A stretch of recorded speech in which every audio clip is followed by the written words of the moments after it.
Hello mga katambay! So ito na na naman po tayo. Ayan. So, ayun nga. So, yun nga, bilang naghahanda po tayo sa ating pupuntahan. So, ngayon po ay naghahanda po tayo ng mga gamit na ating mga kailangan para sa pag-alis po natin ay medyo handa na rin po tayo. So, ito na naman po tayo. Umorder po tayo ng bag again. Siyempre, paglalagyan po ito ng mga gamit.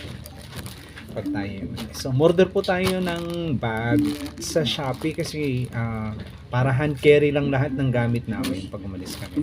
Kasi hindi po kami nagbayad ng extra charge para sa airplane, para sa mga baggage po namin. So, that's the reasons why we have hand carry bag. Para yun lang yung ano namin, yun lang yung sakay namin, pagbaba namin, yun lang ang dala namin. Wala na kami ibang bitbit kasi ang hirap po. So dahil po dyan, ito po yung in-order natin sa TikTok shop ulit. Sa TikTok shop ulit tayo umorder kasi nga doon tayo nakakakita ng mga bag na mga quality talaga yun. So this is the one that I had ordered in Shopee.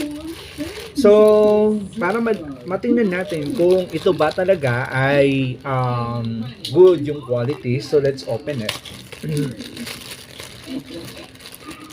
So,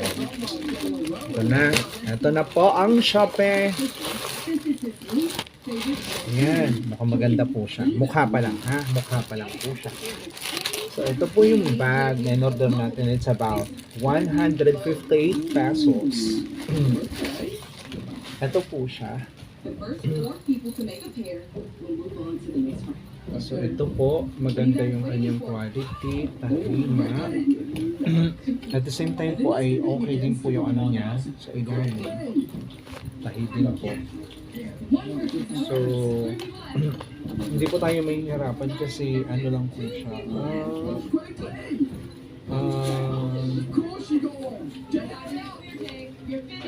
Hindi po siya ganun ka mahal. Mura lang din po siya na bigla. Tapos, ang kagandahan pa nito, waterproof din po siya. Kung makikita po ninyo, waterproof po yan. So, na-adjust din po yung ilalim nito para humaba.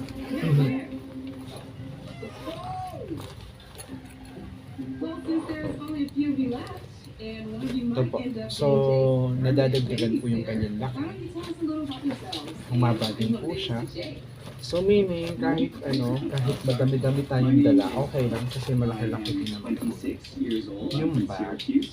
So, I think we need to order another one kasi nga, apat po kami aalis. So, baka mamaya po hindi sumapat po yung gamit na dadalhin po namin. So, at least hand carry lang po lahat ng dala gamit na dadalhin namin. Kaya ayun po. Napakapalad po na mura lang po sa TikTok shop. Recommended ko po siya sa inyo.